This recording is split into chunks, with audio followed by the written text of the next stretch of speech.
सूत्र लगाना पड़ेगा।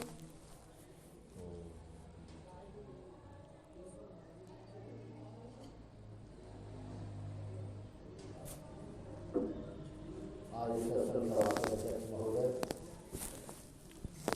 संचालक जी और दूसरा भक्तगण माताएं सभी को मैं हाजिर होकर प्रणाम करता हूँ।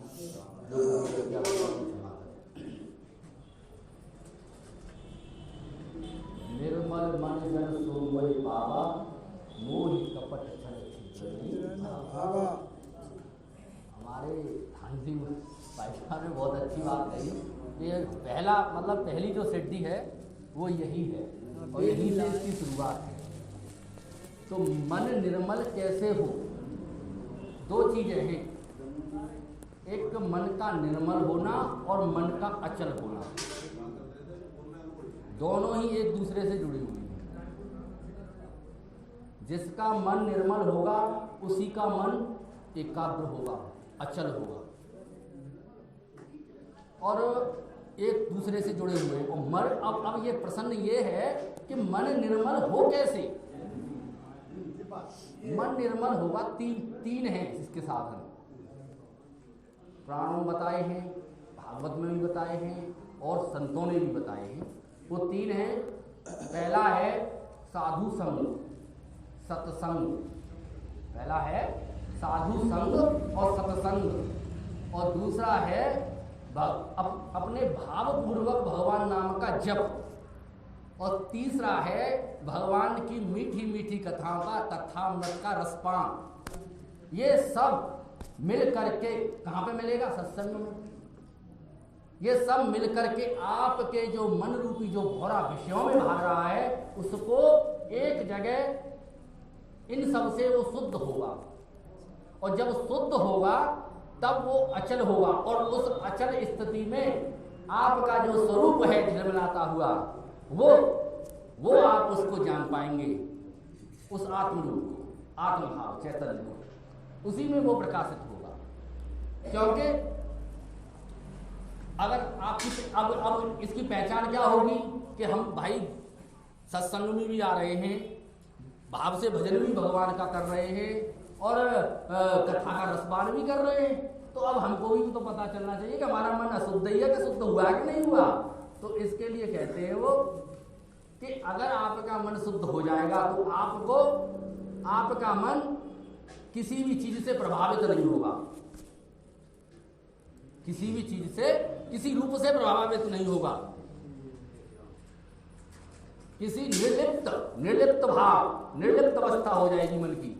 जैसे जल रहता है कीचड़ में लेकिन उससे निर्लिप्त रहता है, ऐसे ही आपका मन अगर शुद्ध हो जाएगा तो फिर वो निर्लिप्त हो जाएगा, और उस निर्लिप्त मन में भगवान विराजेंगे, कोई होगा ही नहीं। क्यों? कोई लिपायमान ही नहीं, भगवान का अचल हो जाएगा मन, और उसी में आप उस आत्मरूप को पहचान पाओगे जो जर्रे जर्रे में है, जो जड़ में भी है और आप में तो हो ही। आप मन तू ज्योति स्वरूप अपना मूल पहचान। मन तो वो ज्योति का स्वरूप है, लेकिन वो अपने मूल को नहीं पहचानता। इस मूल को पहचानने के लिए संतों ने कहा है कि अपने आत्मरूप को जान। मन जब एकाग्र हो जाएगा तो फिर एकाग्र करने की जरूरत ही नहीं पड़ेगी। जब भगवान का मन एक जगह, हम ध्यान से कर लीजिए, आप चाहे कथा से कर लीजिए, चाहे आप सत्संग में आके जाके कर लीजिए, अब आपका मन नहीं जा रहा है, घर भी जा रहा है, नहीं जा रहा, अचल है, वो यहीं पे है। चाहे आप संकीर्तन से कर लीजिए, साधन है, लेकिन साधन कहाँ तक है? केवल अंतकरण की शुद्धि तक, और अंतकरण की शुद्धि के बाद तब तुम्हारा कार्य शुरू होता है कि आप चिंतन के बाद आप मनन कीजिए, मनन के बाद फिर निधिध्यासन कीजिए। गुरु ने आपको श्रवण करवा दिया, कथा भी करवा दी, सब कुछ करवा दिया, लेकिन अब आपका काम है कि आप उसको मनन करें, फिर उसका निधिध्यासन करें। निधिध्यासन माने सतत आत्मभाव की स्थिति बनी रहे, ब्रह्म विचार करें, और ब्रह्म विचार के बाद फिर समाधिस्थ हों। समत्व योग उच्चते, अभी बताया ना समत्व योग उच्चते, समभाव में स्थित हो जाए। समभाव में स्थित तभी होंगे जब आप मन से परे उस आत्मभाव को जान लेंगे। क्योंकि हम जो वैसे मन उसको जान नहीं सकता, मन और बुद्धि से वो परे है और मन ही उसको जानेगा। ये कैसे? क्योंकि कहा है ना बंधन और मोक्ष का कारण मन है। वो मोक्ष भी दिला दे और वो भी करा दे, लेकिन जानेगा तो बुद्धि ही, जानने का काम बुद्धि करती है। लेकिन बुद्धि को भी कोई जानता है, बुद्धि को आप जानते हो, मैं जानता हूं, और मैं रूप से वो सबके अंदर विराजमान है। उसी को हमको जानना है जो अपना आत्मा है, अपना स्वहृदय आत्मा है, जो सभी के अंतर्गत मौजूद है, सभी अवस्थाओं में है। मन एक घड़ा है और उस घड़े को आप हटा दीजिए तो मिट्टी रह जाएगी, उसमें भी वो चेतन मौजूद है।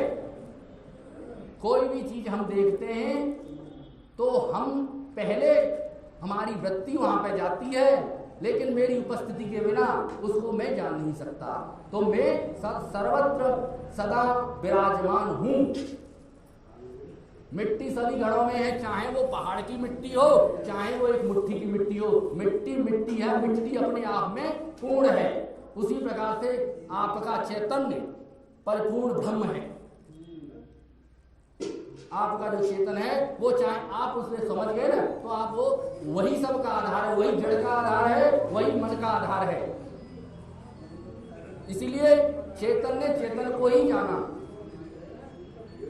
मन जड़ है, जानने का क्या काम किसमें होगा? चेतन में। क्या बुद्धि जान सकती है? बुद्धि के द्वारा मैंने जाना, बुद्धि के द्वारा मैंने जाना। यही तो देखना है। हम इस चिदाभास के हिलने डुलने के चक्कर में पड़े रहते हैं।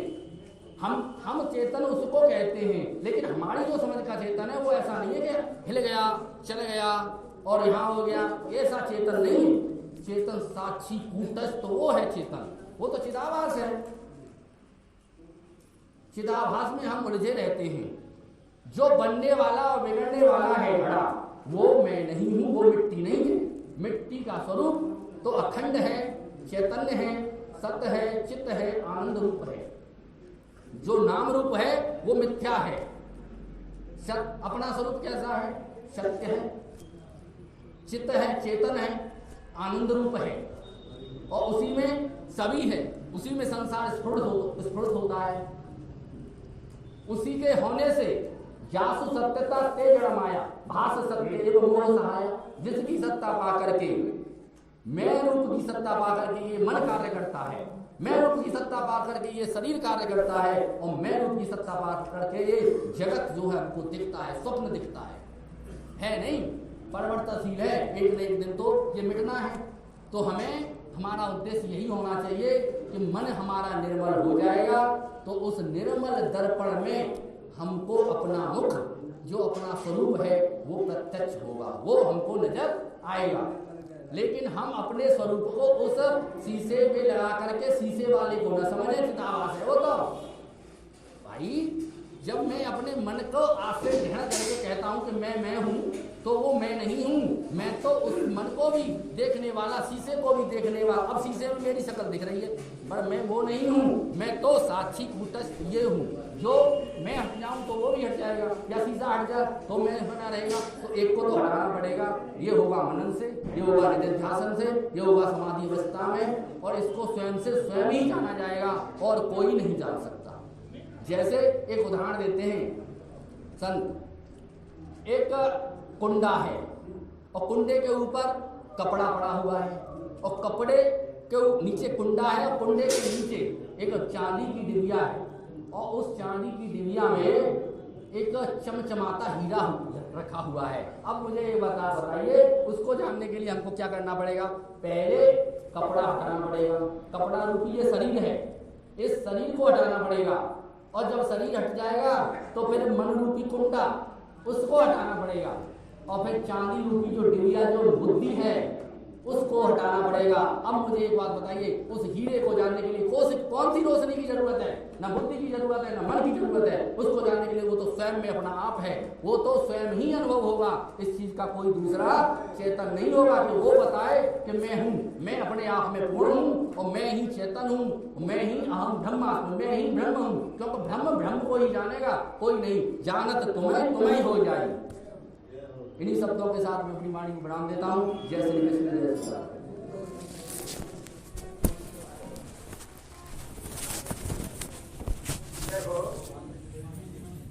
वास्तव में हम विचार करें तो ऐसा कोई नहीं है जो अपने मन को नहीं जानता हो, अपनी बुद्धि को नहीं जानता। अगर मन को बुद्धि को नहीं जाने तो हमें ऐसा कह देंगे कि आज हमारा मन नहीं लग रहा, आज